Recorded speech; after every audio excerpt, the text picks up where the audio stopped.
This episode of the Barry Chronicles is proudly brought to you by Bariatric Support Australia. Hey everyone, so we're here with Dr. Cheng from St. George. Thank you so much for joining us today. Tash and I was so excited to be able to put this podcast on.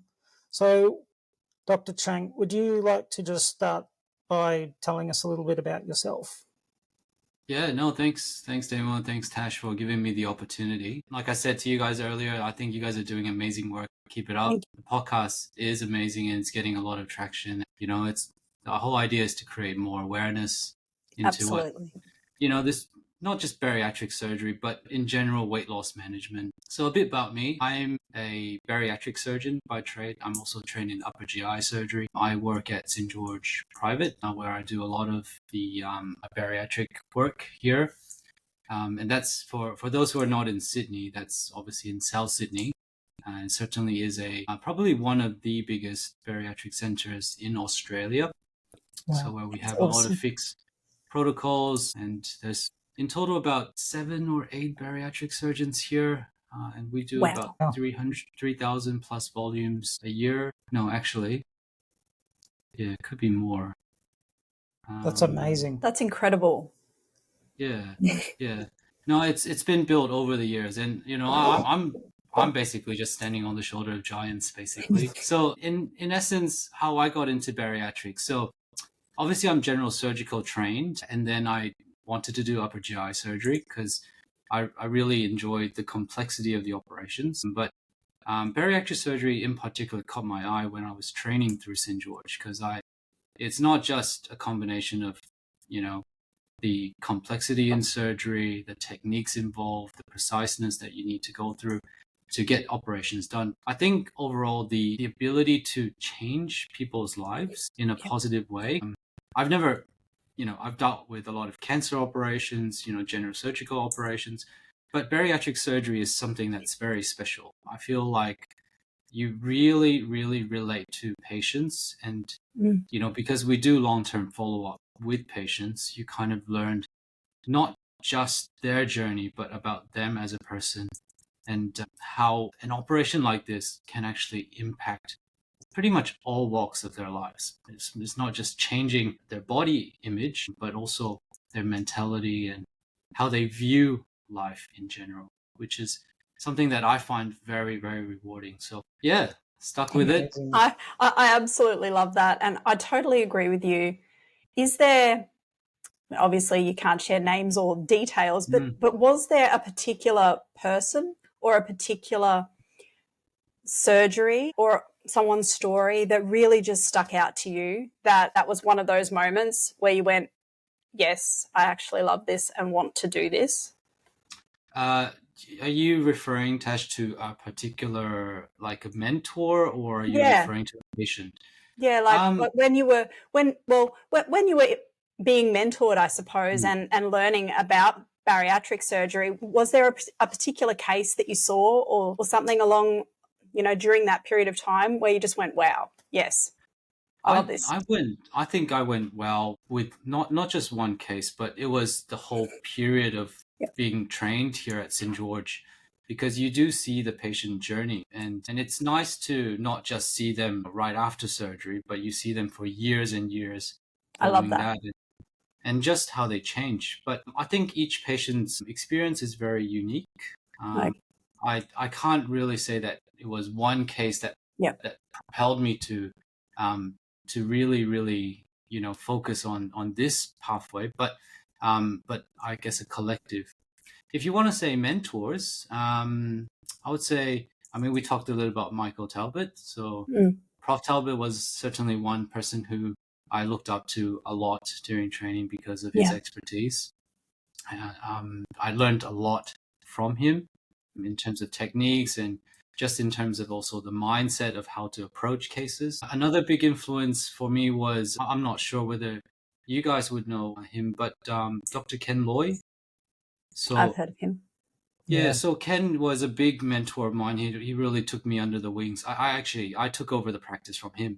So that's how I got my way into bariatric surgery and the huge volumes that I do nowadays. Oh, wow.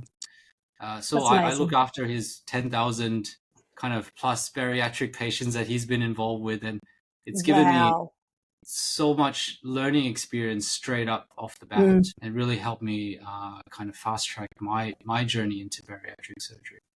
Yeah. Wow, that's amazing. We have a lot of people with amazing stories from Dr. Loy. So I can imagine that he was a great role model. Oh yeah, absolutely. I think Ken's always championed for bariatric surgery. It was, he was probably one of the forefront surgeons who really believed in it back in, the early 2000s and really rolled with it. I mean, we're seeing the amazing efforts that both these surgeons, including, for example, Dr. John Jorgensen, all their efforts in making St. George what we are today.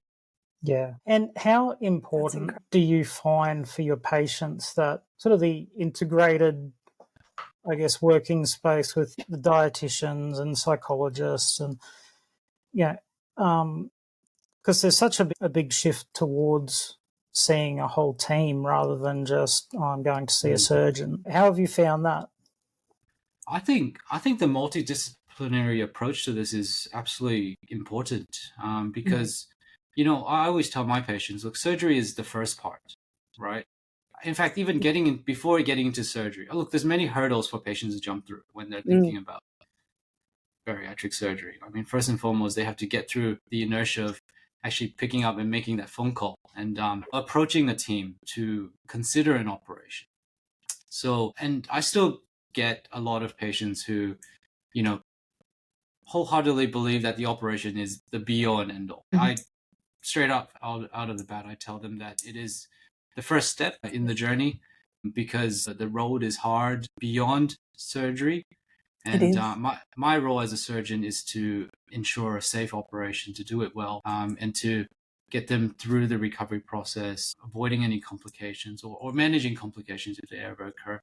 And then really walk them through the rest of the whole journey. It's important that, I have very qualified people around me, like the dietitians, psychologists, who really supplement their whole experience. Because like what you guys are doing with patients who need a bit of a kickstart again, 2-3 years down the track, where they tend to forget about the proteins and some old habits kind of kick back in. It's about retuning the brain, and I can't do that by myself. So the dietitians are infinitely more qualified in helping patients direct their kind of diet in that pathway.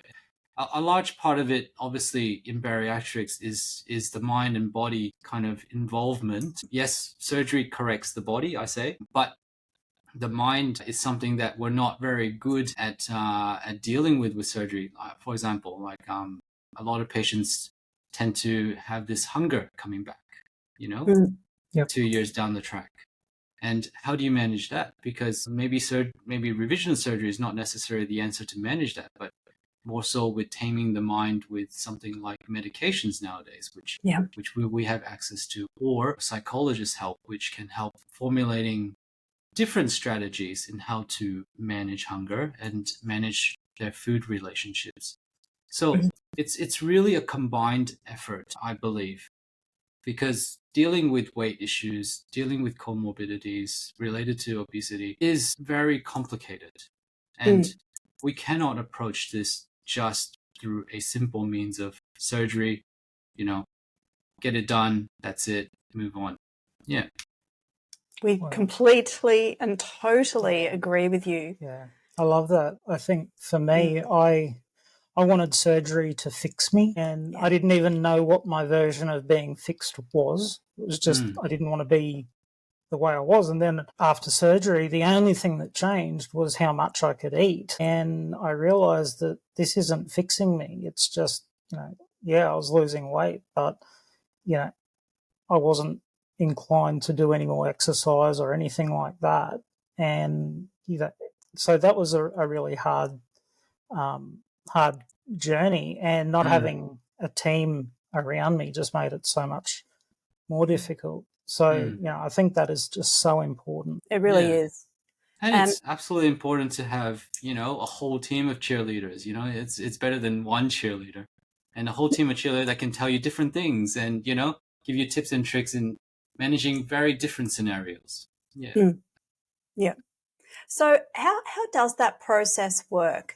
The individualized aspect of bariatrics, when someone has picked up the phone and they've made that appointment and they've decided that they're coming in to see you, and they sit down in front of you, what is the process of evaluation that you go through in making the recommendation to them of the particular surgery type? That's a good question. I We're spending a lot understand. of time with this, but Yes. but we'll try to simplify my way of thinking. I mean, first and foremost, as what any surgeon would do, we would obviously take their history, examine them, and kind of work out where their motives are when it comes to bariatric surgeries and where their motivations come from, Yeah. and what their knowledge of this operation or these sequence of operations are. And it's about kind of also understanding their comorbidities. Can we do surgery safely on them? What can we actually help with the operation? What the goals that they can achieve in the long term, and does that match with their expectations? Because I think managing expectations is infinitely crucial in this aspect. Totally agree. Yeah. Yeah, we've seen that a lot. Hey, and even for us, I think, like some of my expectations and what the reality was, they didn't line up for me. So I think that's good. Yeah, and I think this is part of the journey, because you want happy people who are going to be happy with their outcomes, and that doesn't mean that they're sometimes I encounter patients who, they go, I want to be back to BMI less than 25. Yes, it's possible, absolutely, 100%, but it's going to take massive efforts, and surgery in itself is not going to take you there necessarily. But the next part of it really is working out if they are ready, I think, and the mindset is very important in this. And I think we can't rush patients through this process, even though, they have made the phone call, they might think that they're ready, but we can roughly get a good idea of that concept after having a detailed chat with these patients. And if they are ready, and then the next step would be to work out what is the operation that is the most suitable for them. And that in itself is quite a complex process, because it's not a one size fit all. Even though we do a lot of sleeve operations, some people need a bypass. And even within bypass, there's so many different types of different bypass operations that that is very unique to each person's needs. For example, do they have reflux? Do they not have reflux? How much are they carb? Do they, are their diets mainly involving high sugars, carbohydrates? Obviously, these are modifiable parts of the diet that we need to look at, but we also tailor the operation accordingly to that. I mean, I think we mentioned things like Nurofen use, smoking, alcohol intake, and that all ties into the decision process. Our patients, we get a good understanding of our patients going to be long-term follow-uppers with us. How committed are they? And that also sways my recommendations in terms of one operation versus the other. Excellent. It's very important, isn't it, to be really honest when a patient comes in and they're speaking with you. If they like, for example, maybe they have some sort of back issues or something that flares up from time to time, and they might need to take Nurofen for a week or something. It's really important to let your surgeon know those kinds of details, isn't it? Oh, absolutely, because if there is medications like Nurofen that you cannot come off of, or that you will need from time to time, then you want to try to pick the operation. It's about balancing the outcomes of what you can achieve with weight loss surgery with, what they need in their daily lives. Yeah, that's exactly right. Yep, I love that. Definitely. So with because we get the question all the time about smoking. What issues can come up, even just in the recovery stage of surgery, for someone, maybe they haven't given up smoking or... Yeah. Smoking is quite a complex issue. Obviously, in certain patients, I would say it's so ingrown into their habits, and these kind of habits are sometimes very hard to kick. Yeah. Okay. So my approach to that really is that smoking is, to me, is always going to be a relative contraindication for surgery, because I wouldn't say that, okay, yes, you are a smoker and I'm going to bar you from having bariatric surgery, because that's kind of depletes the whole purpose of this operation. But certainly people who do smoke and they're not keen on quitting need to understand the risks involved in the perioperative period, in the post-operative period, and going forward. It does also completely contradict for certain types of bariatric operations. Okay, so the first and most important thing I think is obviously, as a healthcare professional, my role is to get people off smoking. So that's the first discussion I have with them. And usually, something like your risks are going to be very high after surgery is something that might scare patients into actually kicking the habit and making a positive change to their lifestyle. I guess in the perioperative period, it really depends on which operation we're talking about, and the risks are inherently a little bit different. So with patients who do smoke, I typically get them to stop smoking at least 6 weeks before surgery. And I would want them to stay off smoking for at least as long as they can after surgery. And that really allows time for the body to heal properly. But there are what we call surgical specific risks that are to the operation, as well as kind of non-specific risks to the body because of smoking. So the non-specific risk, obviously with smoking on board, you are at higher risk of getting things like heart issues, lung problems, pneumonias, wound infections, poor healing, whatnot after surgery. But when you look at specific risks, we're talking things like gastric sleeve leaks when it comes to sleeve gastrectomy. So it really increases your risk by threefold. Wow. And that is very significant, because certainly it is one of the dreaded complications of any bariatric surgeon. And patients don't understand this sometimes until it actually happens to them. But then it's too late. You go, I mean, so it's about us conveying that risk to them in a way that they can understand. When it comes to bypass, now this is more lifelong risk. So this is one of the main reasons why, particularly in my hands, say if somebody is going to smoke, or I think is going to potentially quit a little bit for surgery, but then have the tendency to pick it back up again, I would really err them away from having bypass surgery, because it is a lifelong risk of getting gastric ulcers where the surgical joint is, and that risk is anywhere above, it could be even above 5%. It doesn't sound like a lot, but it is pretty significant. And if you get an ulcer, it either equates to more surgery, potentially, or a lot of medication to try to heal it. And in the worst case scenario, you can burn a hole through the ulcer, and you can get a lot of stomach contents in the abdominal space, which is not good. So that's right. So that's why with bypass surgery, smoking is usually a no-no. With gastric surgery, it's debatable, but patients do still need to quit for a certain period of time. Thank you for sharing that. That's very, very good for people to be able to hear that information and have that information. And it's a hard topic.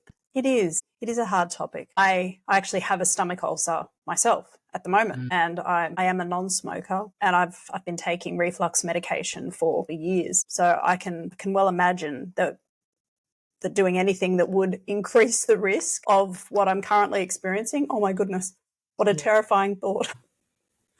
Yeah, certainly. My feelings are with you, Tash. The ulcers are no good. No. Try to heal it as good as you can. Yeah, that's exactly right. Just trying to avoid all of the things that I think could cause it, and taking all of the medications, and it's been rough. So the thought of putting myself in any kind of like doing anything that would potentially put me at risk of that. It's painful. It's horrible. So I would highly not recommend a stomach ulcer to anyone. Yeah. Absolutely. Yeah. So I guess while we're on topics, like this, alcohol is such a big topic, and it's so ingrained in the Aussie culture as well, I guess, because, and so what? There are so many opinions. Opinions vary widely. Widely. When I had mine, it was the one thing that I was told: don't touch alcohol for 12 months. Yeah. And so that was one of the things I did pay attention to. But there are so many opinions. So where do you start with that? It's people have to live their lives, I gotta say. Yeah. One thing is that, you can limit 100%. People from not drinking for 12 months, but hey, in all honesty, how many patients we're gonna get through that line, it's hard to know. It's hard to know. Yeah. Some patients will follow religiously to what you say, and some patients will not. So you kind of have to accept that kind of stuff. Outside the hospital environment, as in, once they're not an inpatient, then the real life pressure is everything changes. Like, for example, you go out in social environments, you're bound to, someone's going to be like, hey, Damo, let's have a drink. And it might be hard to resist sometimes. But my take on this is this. I think, look, alcohol needs to be in moderation in whatever we do, whether you've had weight loss surgery or not, because agreed. It's certainly, too much of something is always not good. And that certainly applies when it comes to alcohol drinking. I usually tend to set a limit of, probably 3 to 6 months without drinking. I think 12 months is I would say the more hardcore recommendations. But, living in a place like Australia, it's sometimes a bit hard to actually follow through with that. Yeah. I think because it's something that we're seeing a lot of is it's almost like people can end up replacing their food and the way they would comfort eat or whatever they want to call it. And suddenly, look, the alcohol goes down quite well. And I shared with you the other day, we had a member and she was very public about it, that she'd lost her driver's license and she thought she was fine and she'd had sort of what she would have pre-operatively, and suddenly she's lost her license. And in saying that, Damo, it wasn't over the recommended limit for what an adult should have. Like, was it two standards? 2 in the first hour and 1 after that. But it was enough to put her over. It was enough. Yeah. So I think with alcohol, you got to be particularly careful after bypass surgery. I think sleeves are generally more forgiving of an operation, but bypass surgery does need to change, has more commitments in terms of lifestyle change. So alcohol being one of them, purely because of the faster kind of transit of alcohol through the gut system and the quicker absorption in the lower part of the small intestines. So I guess what that equates to is, like, I think that patient's example kind of really nails this quite well, in that, standard drink can, in different patients' bodies, can equate to 2 standard drinks or even more. Everybody's a bit different. So there's no way to really quantify this because, it's very complex. It's related to genes, it's related to race, it's related to bypass lengths. There's a whole lot involved here. But it's a given that whatever you were drinking before, if you're drinking the same amount after bypass surgery, do expect that it hits the bloodstream a lot quicker. And your blood alcohol levels are going to be higher. That equates to a lot of different aspects. It's going to be a lot more alcohol hitting the liver and causing liver damage in the long term as well. So there are implications to this, not just social, that we need to really, really consider. And I think Damien brought up the point of it is a complex psychology to this as well, and hence the role of psychologists in all this too, because in a very select group of patients who are actually replacing their relationship with food, and then it actually makes it much easier for them to pick up alcohol as an alternative. And I've certainly seen that in some patients, and it's something to be very well aware of, be very careful of as well. Yeah, I guess because for me, I did go down that path. It was a few years after I'd had my weight loss surgery, and then I had an accident sort of my first day at work and fractured my pelvis, and I went into very deep depression, and it was amplified, I suppose, because I couldn't eat very much, but I could keep the bar well stocked. I just sort of randomly realized one day what I was doing, and I was like, no, I need to, pull myself in and get some help for this. And how did you seek your help? I'd been lying to my psychologist and my psychiatrist about what I was doing, and there was one day, and I decided I wasn't going to go to see my psych. I was having a moment, but he rang me, and he's like, "Well, we'll do it over the phone. Let's talk." And I just suddenly came out with it. He asked me, "So, you seem really down. What's been going on?" And I said, I've been drinking. And he sort of looked at me because, we're doing it over Zoom. And he said, what do you mean you've been drinking?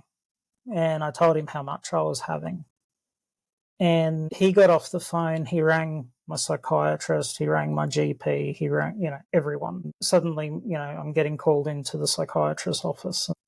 Yeah, he probably handled it the best that it could have been.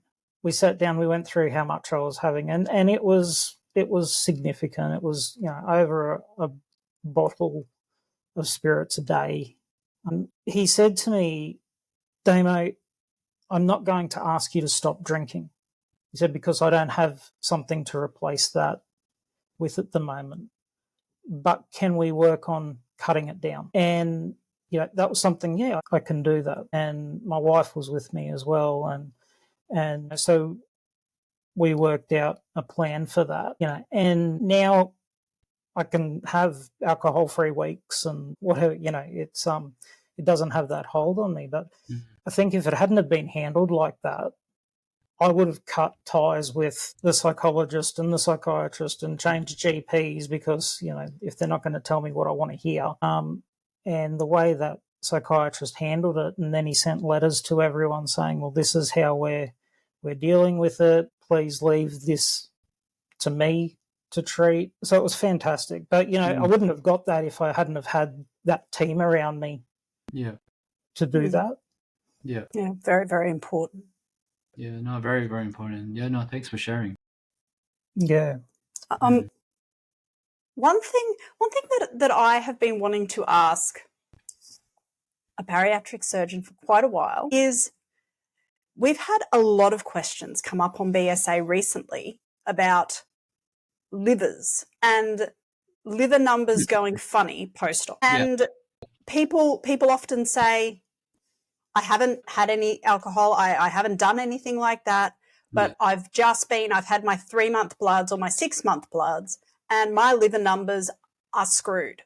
What is wrong? Like, why? Why is this happening? And it actually did happen to me as well at my 6-month bloods. Why is that?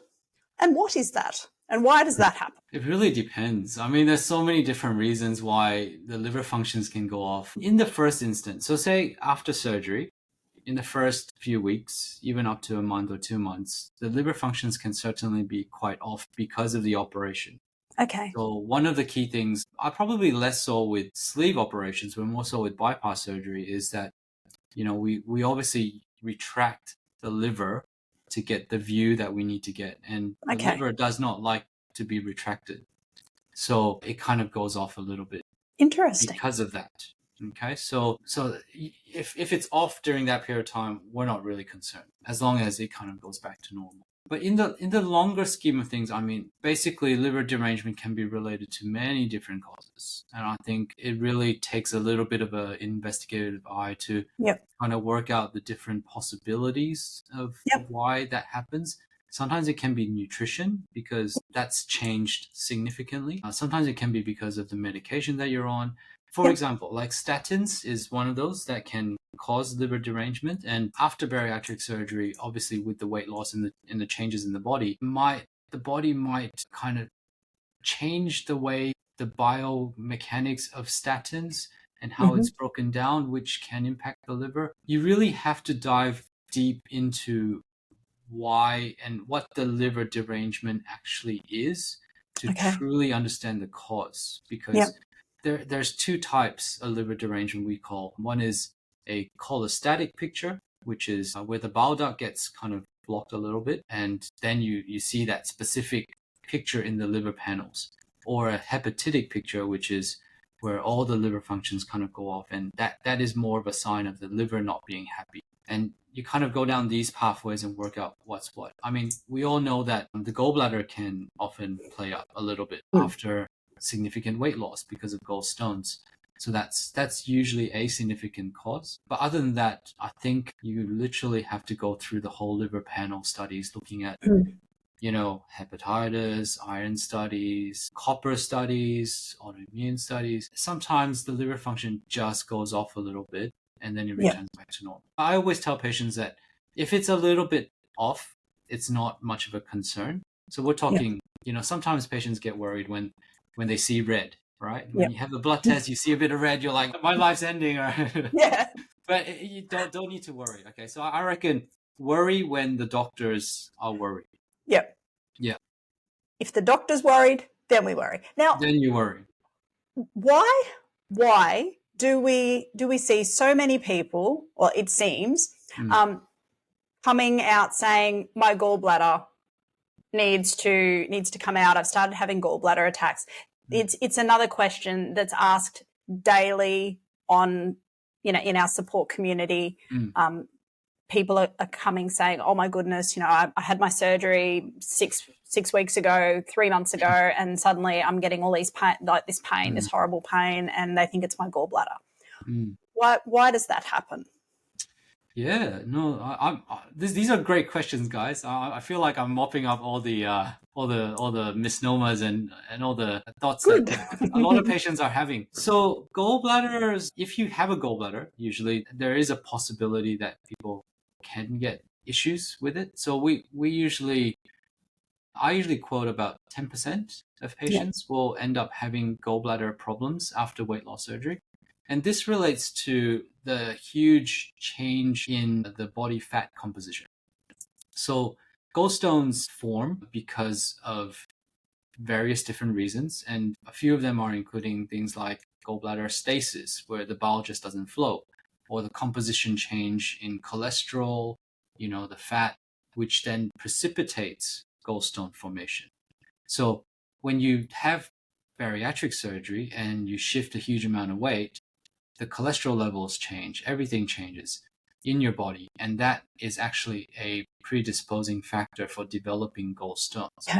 This is on top of other risk factors, things like, there's the infamous Fs, being female, passing 40, passing 50, fertility, and so on and so forth. So that's why 1 in 10 people end up having gallstones. In fact, let's wind it back a little bit. The general population that have gallstones, then this might surprise a lot of patients, but I would classify 10 to 20% of people actually who's walking on the streets actually may have gallstones without them even knowing.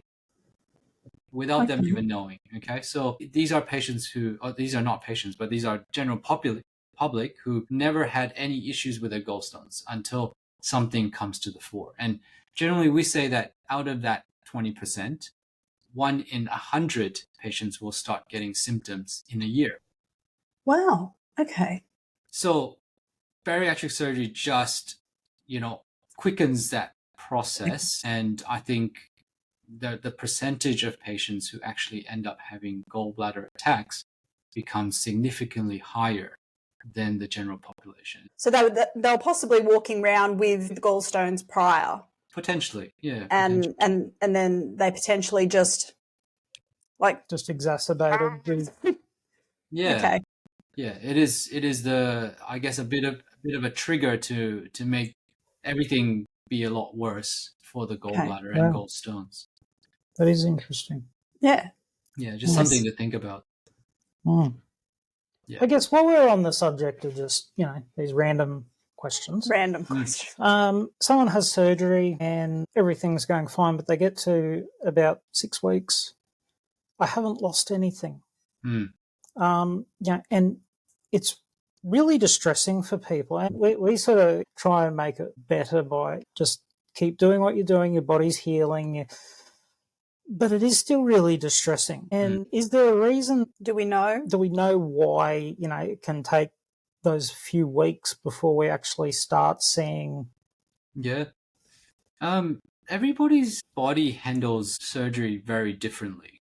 So it really depends on, again, it's complex because it's gender related, it's metabolism, it's a whole lot of factors. It's your diet, it's different aspects. So, and we tend to go through a bit of the motions. I wouldn't freak out, if it's 6 weeks and you haven't lost any weight, because the weight loss, I always tell patients that it's very much like a stock market. You have weeks that it's kind of like stable. You have weeks that you might even have a bit of weight increase, and you have big dips. It's the general trend that you want to watch. Yeah. And 6 weeks is not long enough of a sample period to kind of observe that happening. And I think the more anxious people get, the worse usually the situation is. I would always say, don't weigh yourself every day because you're just going to freak yourself out. I think the better option really is probably weigh yourself once a week and then see the trend. And as time goes on, then weigh yourself once a month. Don't even think about it, but more focus on what the tangible things that you can actually correct. And we go through the motions. I mean, there's many reasons why people may not necessarily lose weight at the rate that they should be. And by and large, diet plays a big role. Kind of need to really dive deep into the diet and work out, what are you actually drinking, for example. Yeah. There's many forms of liquids, right? Smoothies are a liquid. They also contain a lot of sugar and a lot of calories, for example. So taking out some of these factors, then you try to work out, is it because maybe you're not moving as much, so the output is not as high? There's, of course, other reasons. I mean, surgery being one of them. I mean, how is the operation done? For example, that can also play a factor in this. But in general, I think 6 weeks, don't freak out. We're always reevaluating the situation with the regular follow-ups. I think the best thing that you could do is to look after your diet, look after your level of activities, like level of exercise, do your normal thing, turn up for the follow-ups, and then leave it to the dietitians, surgeons, bariatric physicians to kind of guide you on how we can improve the situation. That's excellent. Very, very sound advice. We love that. Yeah. How do you stay up to date with what's the most cutting edge technical advances in your field? Is there like doctor's school for bariatric surgeons? Yeah, no, absolutely. I think we've got a very closely, tightly knit community of surgeons, allied health. I mean, our regular conferences once a year is always jam packed with, what are the hot topics of discussion now? What are the opinions? So you get a lot of opportunities to chat with your peers and to hear what the advances are in the industry. On top of that, I mean, all of us are very much involved internationally as well. So, with IFSO, the International Federation of Obesity Surgery, being in Australia, I mean, we're part of the Asian Pacific region or the Asian Pacific chapter. So we've got our meetings with that. That's more of the formalized discussions and topics. But I mean, I think every surgeon would be doing this, will be, combing through the journals, reading up on things, going on immersions, visiting different surgeons to see what their techniques are. I mean, I was not that long ago in China, for example, and then followed by Texas. You're constantly keeping abreast with what other people are doing across the world I love to that. see how you can incorporate their way of practice into your own. And it doesn't have to be just surgical techniques. It can be how you manage patients. Yep. What is your kind of registry or follow up, your own kind of audit of patients in that sense. And this is where I think being a big part of St. George is that, I've got 8 surgeons next to me that we can run ideas off and discuss complex cases, and we can individually or tailor manage patients that we feel need that bit of special attention. I love Amazing. that. That's awesome. Question I was going to ask. I don't know. Have you gone blank? I have. Love that. Oh, that's right. So another question, which I guess is from our community. When after surgery, if I'm worried about, I might be in a heap of pain or something just doesn't feel right, when do I contact the surgeon? When do I go to the ER? Is there anything that you can recommend? Hey, can you hear me, Tash? You can hear me? Yes. Yep, still got you. Hey, it's suddenly gone very quiet. Is that on my end? Can you hear me? Okay. Yeah, I can hear you. Yep. Okay, you got me. Did you drop out, Damo? Can you hear me? Yep, I can hear you. But there's a bit of an echo, though. It's going great, by the way. Thank you for answering our questions. Oh, like my absolute pleasure. I'm having a great time. Like I think I just that, looked at the time and I was like 1:10. That was just insane. Yeah, hasn't it just gone like that? I think that people, I mean, obviously Damo and I know the answers to a lot of these questions, but it's just really important for people to hear them.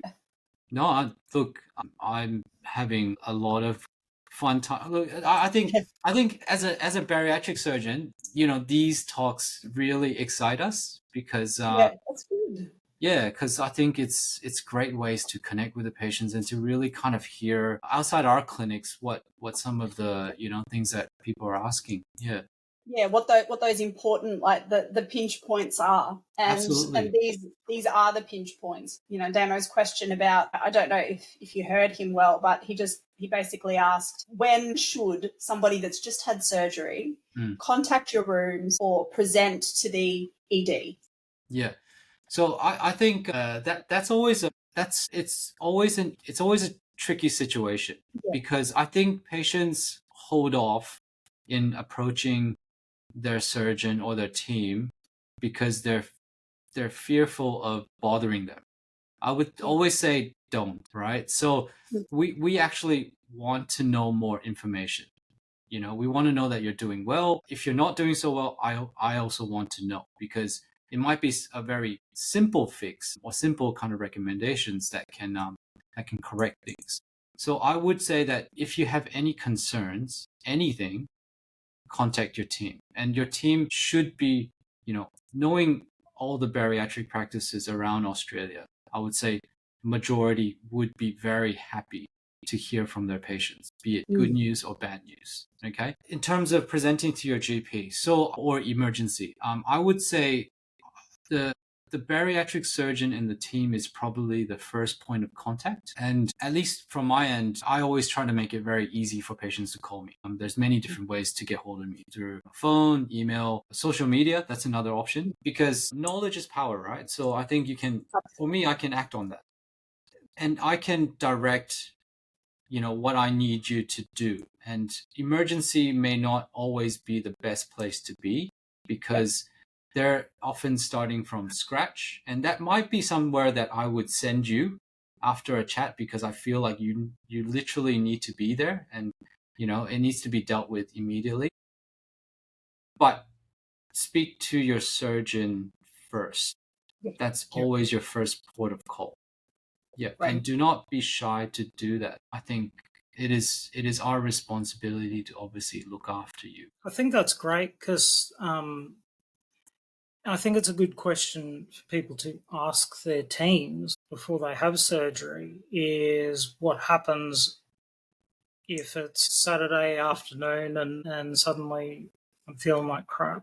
Absolutely. Is there a way to leave a message or something where you're not sort of feeling like, okay, well, it's the weekend now. Now it's all up to me, and I'm by myself. Yeah.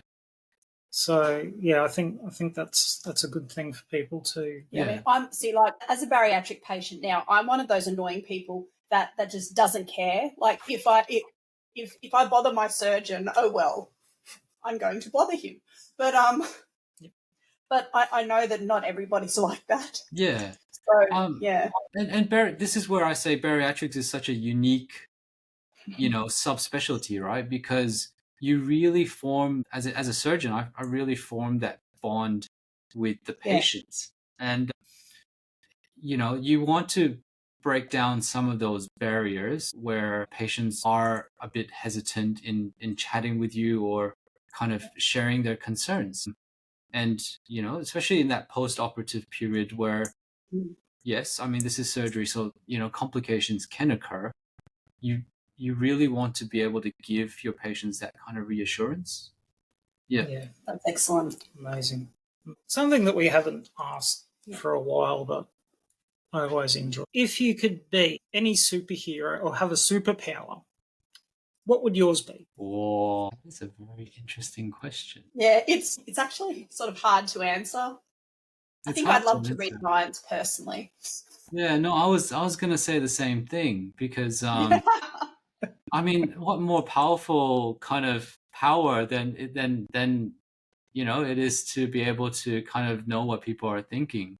But then it's also a dangerous thing, though, isn't it? I agree. It's like, oh my gosh, do I really want to know that? But actually, yes, I do. I love that. I love it. And your favorite dish?